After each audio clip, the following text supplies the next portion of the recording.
In his late work, The Underground Current of the Materialism of the Encounter, Althusser turns to the history of political philosophy to excavate an alternative tradition that has been there since Epicurus, even though this tradition has been repressed, distorted, and marginalized by its opponents and by posterity. This tradition, also referred to as aleatory materialism, is one that passes through figures such as Lucretius, Machiavelli, Spinoza, Hobbes, Rousseau, Heidegger, and Deleuze, and one that includes Marx only with a significant reworking. More pointedly, Althusser posits this tradition as antithetical not only to traditions of idealism, but also to all forms of materialism, which, through their rationalism and formalism, their teleological orientation and necessitarian logic, constitute, and I quote, transformed, disguised forms of idealism, end of quote. This is an Althusser who points to the absolute limits of Marxist thought and attempts to overcome them by putting forth a novel interpretation of materialism that turns away from a preoccupation with determinacy and toward the analysis of singular conjunctures, chance encounters, and unpredictable transformations. We thus arrive at a new scene in Althusser's work, in which contingency takes center stage, along with a cast of concepts such as the encounter, the void, the conjuncture, and the swerve, concepts that even if they might not have been completely absent from Althusser's earlier writings, nonetheless now take on new roles. Aleatory materialism entails a veritable break in Althusser's oeuvre, dramatically modifying the existing elements and entailing retroactive effects on how we read Althusser as a whole.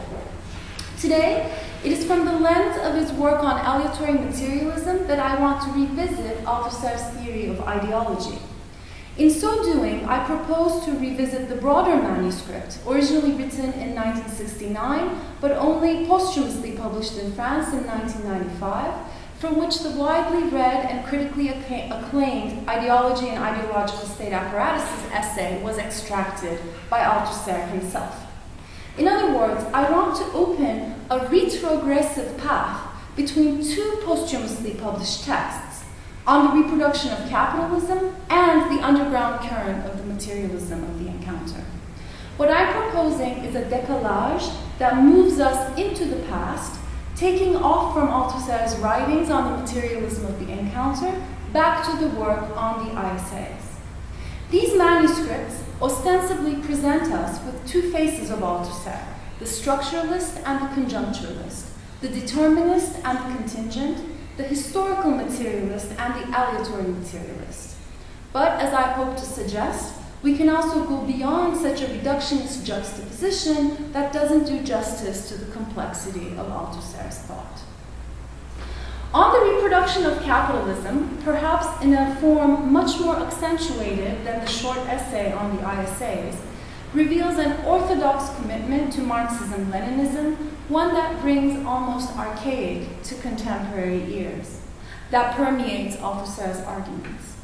The manuscript proceeds didactically from the basic definitions of Marxist concepts to assert the central theses of Marxist theory on social formations, namely, the primacy of the base over the superstructure and the primacy of the relations of production over productive forces. The text has been criticized for being too functionalist, static, almost claustrophobic in the machinic reproduction of social relations it theorizes. However, the text also puts forth a complex theory of ideology that, according to Warren Montag, presents an irreversible break with all preceding theories of ideology. Straddled between these two commitments, the text presents us with an interesting site of exploration. More importantly, reading Althusser from the viewpoint afforded by the aleatory materialist problematic, I submit, not only allows us to see deeper layers of the manuscript on reproduction, layers that are otherwise buried under Althusser's overt preoccupation with the reproduction of structures, but it also provides the possibility of further exploring the role of disobedience and struggle within his theory of ideology, by showing how social reproduction might be disrupted. A note of caution. The reversal I'm proposing is not in order to rewrite the development of Althusser's thought in the future anterior, based on the erroneous assumption that we can find the later Althusser already present in embryonic form from the beginning. No, this is an assumption that Althusser himself had submitted to fierce criticism in relation to Marx's work. It is rather to magnify and liberate those elements that are occluded in his earlier work, precisely because they're submerged beneath the dominant elements dictated by a different problematic. After all, it is Althusser who teaches us that sometimes it is only by moving backward, by a retreat, that one can open a new path that will help us advance. So, a path in reverse.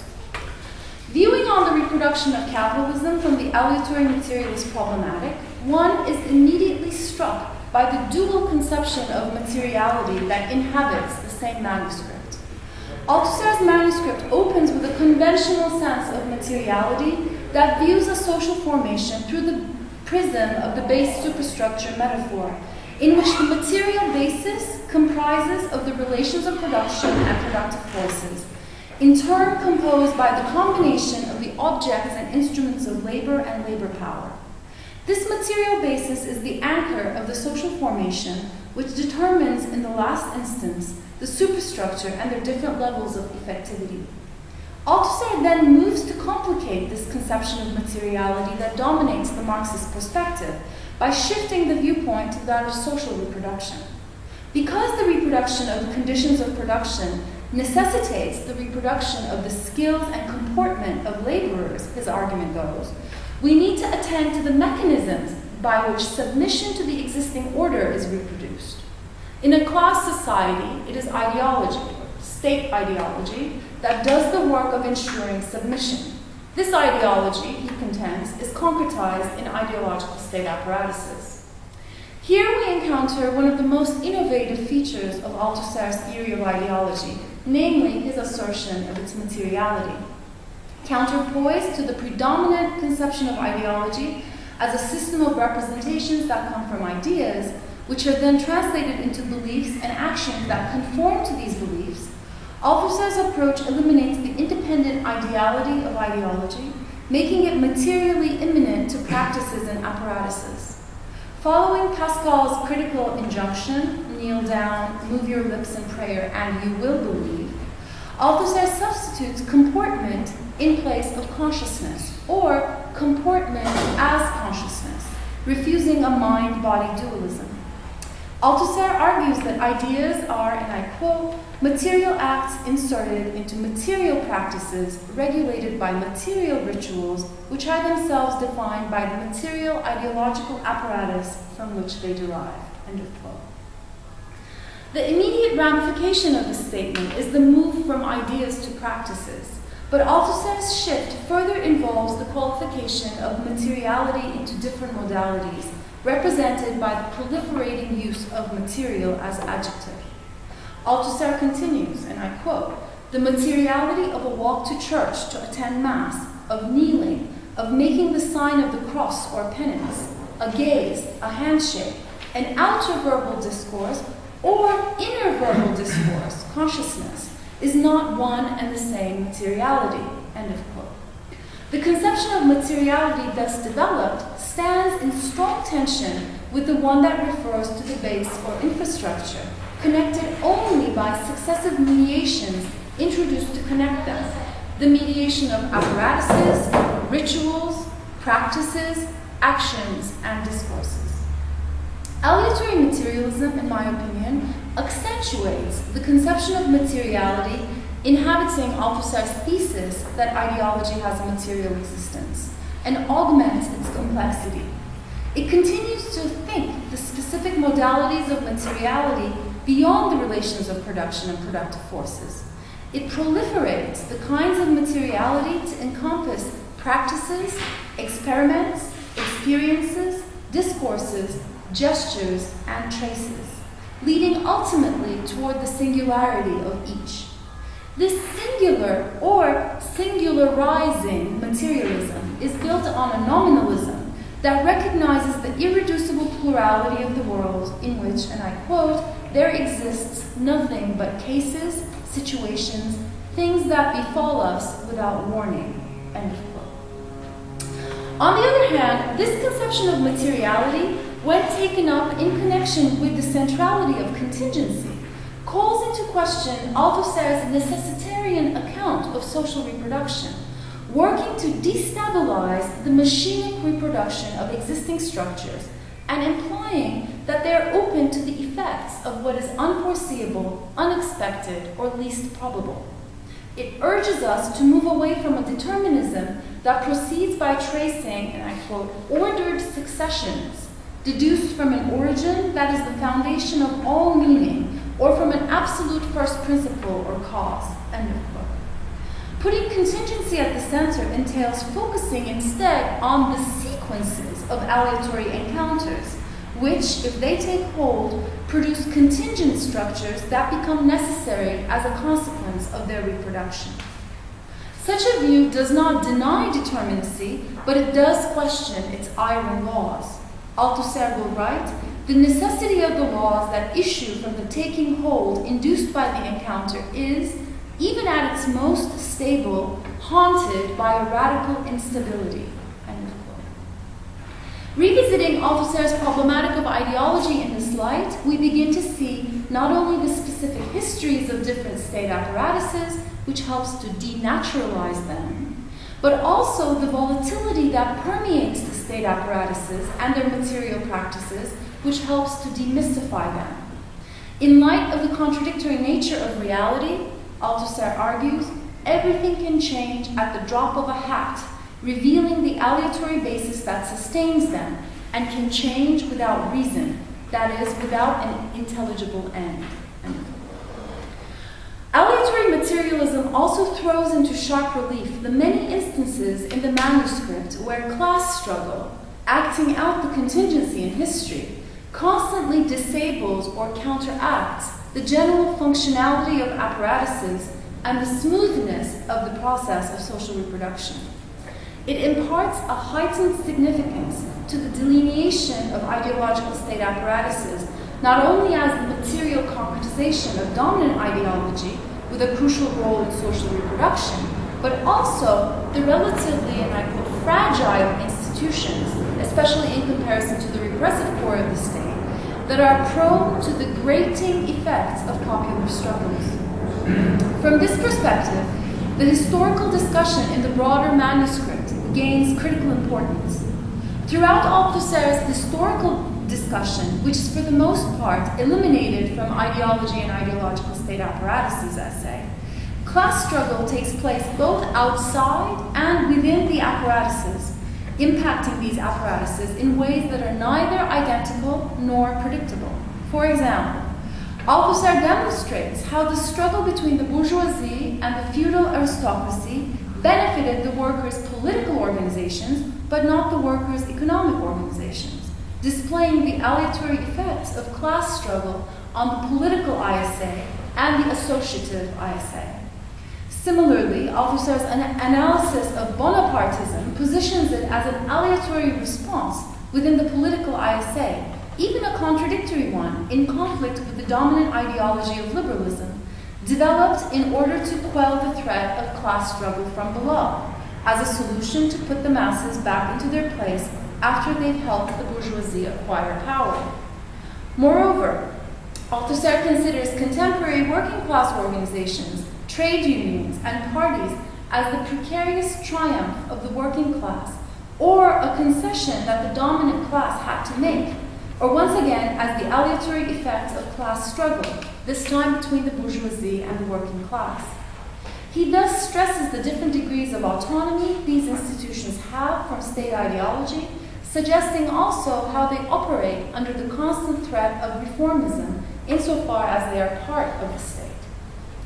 Looking at the aleatory in Althusser's historical discussion brings to light how ISAs are both the result and the site of struggles that not only disrupt the smooth and machine-like workings of state apparatuses that materialize dominant ideology, but also embody alternative ideologies and their practices.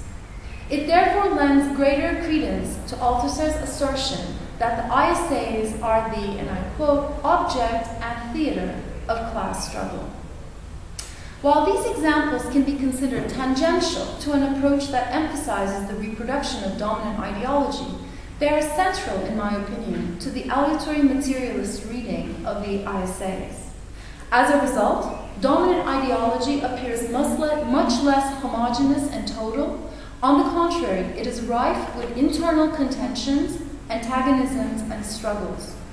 Furthermore, institutions appear much more provisional as the contingent outcome of class struggle and their continuous site. Such a reading does not completely eliminate the impossibility of exiting the circle of ideological reproduction, but it nonetheless gives prominence to struggles outside, within, and over the apparatuses of reproduction, implying a much more brittle circle. However, even though such a reading brings the dynamism of class struggle to the fore, it entails a new limit. It cannot explain how struggle arises in the first place. Indeed, as Etienne Balibar also highlights, there is a significant difficulty in Althusser's work to account for disobedience, or the constitution of bad subjects who disobey the rules of comportment.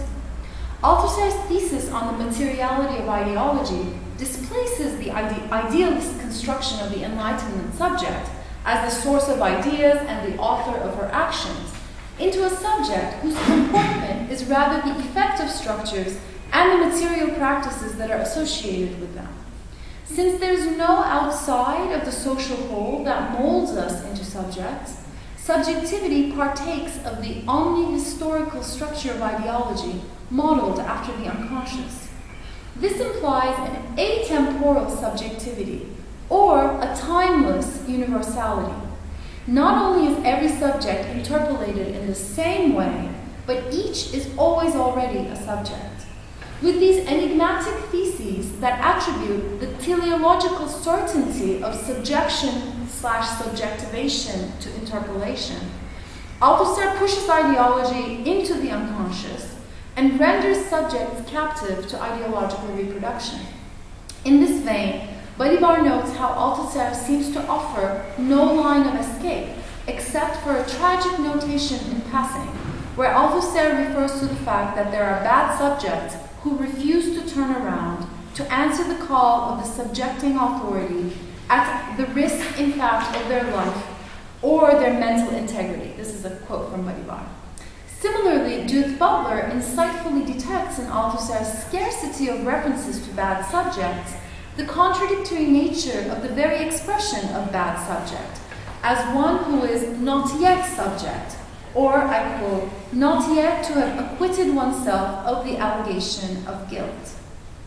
However, without a theory of the bad subject, we are left simply to assume the continuous presence of class struggle, springing up automatically, as it were, from the relations of production, independent of the constitution of the subjects that partake in it.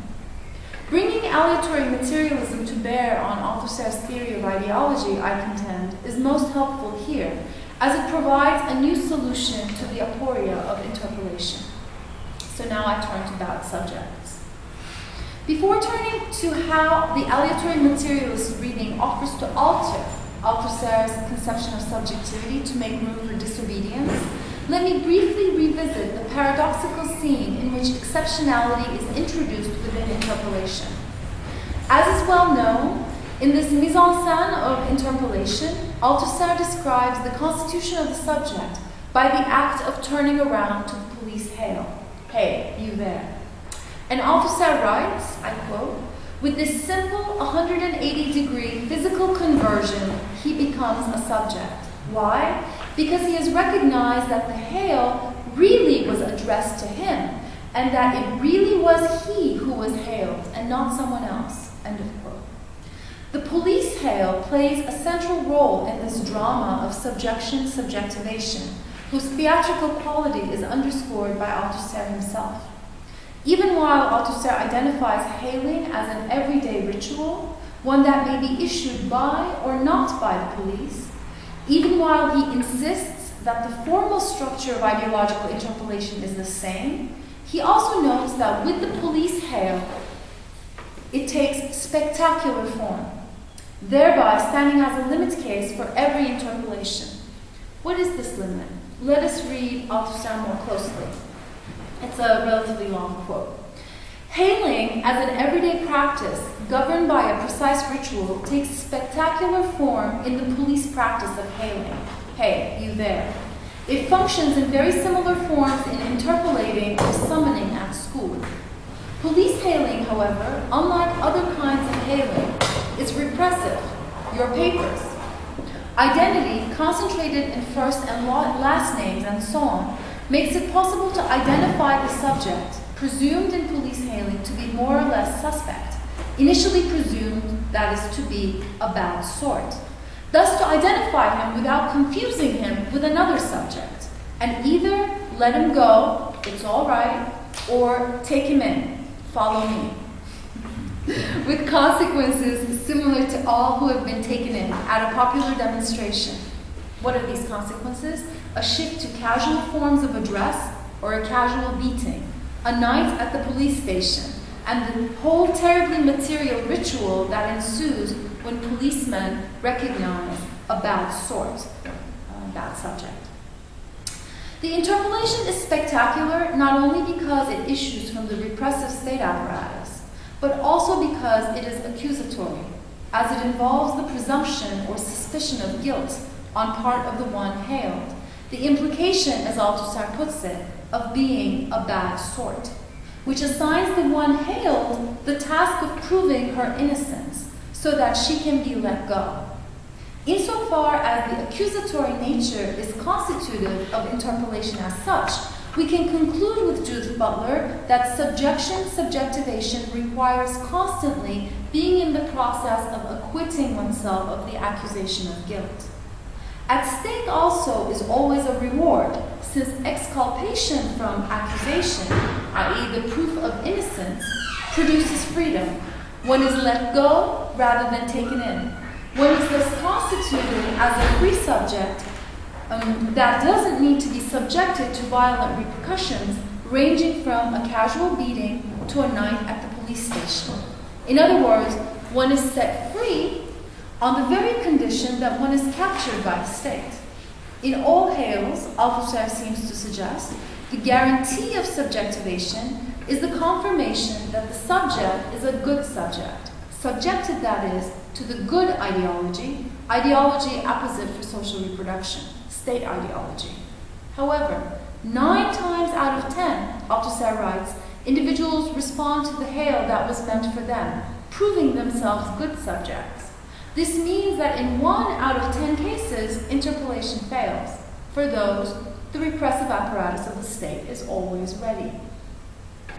In reference to these limit situations, Judith Butler writes, the one who is hailed may fail to hear, misread the call, turn the other way, answer to another name, insist on not being addressed that way. End of quote. However, the failure of an interpolation due to misrecognition cannot be taken as the automatic equivalent of resistance or refusal, even though it may provide its conditions of possibility. In this sense, I think it would be more accurate to distinguish the one who fails to hear and misreads the call from one who turns the other way, answers to another name, or insists on not being addressed that way. It is more likely, in my opinion, that a bad subject in the former sense is a failed subject, a not yet subject, a non-subject, not captured by that particular hail, whereas the latter is a bad subject understood in the sense of a counter-subject, a subject of disobedience and resistance. How then can we account for those subjects who act outside the script of ideological reproduction, even against it? One way to address this question and to develop a theory of the bad subject is by retemporalizing the timeless structure of interpolation. In Butler's reading, we find 2 solutions, or 2 moments of one solution. The first is the assertion that there is a prior desire in the subject to turn to the hail, thereby introducing an interiority, a consciousness. that may provide the resource with which the subject can interrupt, shift, or reverse her subjectivation. Butler writes, I quote, "Although there would be no turning around without first having been hailed, neither would there be a turning around without some readiness to turn." End of quote. This founding submission is based on guilt, according to Butler, a passionate expectation of the law. The implication, of course, is that the same passion or conscience can be generative of a different subjectivation. In Butler's words, a different kind of turn, one that, enabled by the law, turns away from the law, resisting its lure of identity, an agency that outruns and counters its conditions of emergence. Such a turn demands a willingness not to be, a critical desubjectivation, in order to expose the law as less powerful than it seems. End of quote. So this was the first moment, the prior disposition to submit. The second related solution is to invest the performance of subjectivity with the possibility of instability, variability, and disruption by pointing to how interpolation can produce an excess effect that undermines its disciplinary mechanism, which thereby opens up the reenactment of subjectivation to contestation. I quote again, "This repetition, or better, iterability, thus becomes the non-place of subversion," contends Butler, "the possibility of a re-embodying of the subjectivating norm that can redirect its normativity." End of quote. Hence, the interpolation can result in a refusal that interrupts dominant ideology through what she calls the parodic inhabiting of conformity that subtly calls into question the legitimacy of the command, a repetition of the law into a hyperbole, a rearticulation of the law against the authority of the one who delivers it. End of quote. In this innovative interpretation, the circularity of interpolation that entails the atemporal subjectivity posited by Althusser's theory of ideology is complicated by a retemporalizing move that nonetheless remains, as Butler contends, or cautions, tropological. I want to suggest that Althusser's aleatory materialism offers a different way to think about disobedience within the problematic of ideology. This, I must say, is not articulated in Althusser, but I'm taking the liberty to build on his suggestions and extrapolating from the broad outlines of aleatory materialism as I understand its premises.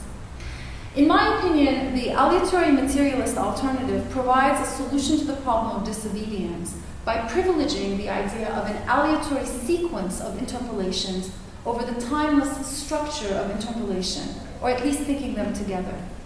Accordingly, while the structure of interpolation remains constant, universal and atemporal, the sequence of particular interpolations for each subject is historical, variable, and contingent, based on the encounters that are shaped by and that in turn shape one's circumstances and biography.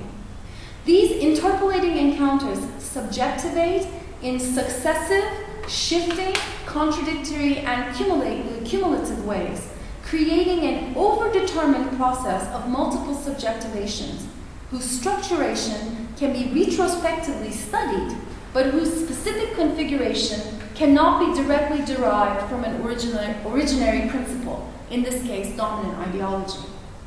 Althusser's materialism, in my opinion, offers a layered subjectivity, one that is based on the cumulative effect of contingently sequenced subjectivations. While there are common patterns among these sequences for different subjects, as encounters with different ISAs are not wholly indeterminate, the specific configuration of subjectivations, the relationship among different layers of subjectification, and which layers achieve dominance, remains unique to each subject, making up a contradictory unity each subject must negotiate on her own. Such an account does not temporalize the structure of interpolation, but it casts into view multiple interpolations, which are differentially sedimented over time and their interrelationship. Furthermore, in keeping with Althusser's insight of the rarity of an incomplete interpolation, the possibility of disobedience, comes not from any residual interiority of the subject, a part untouched by the colonization of subjectivation, but from the counter-subjectivations that result from the encounter with oppositional discourses, practices, and institutions that are embodiments of oppositional ideologies, or what I would like to call the becoming dominant of counter-subjectivations within the contradictory unity that is each singular subjectivity. It is when viewed in this light that the following statement by Althusser becomes more meaningful. I quote, "Ideologies never stop interpolating subjects as subjects, never stop recruiting individuals who are always already subjects. The play of ideologies is superposed, crisscrossed, contradicts itself on the same subject. The same individual is always already several times subject."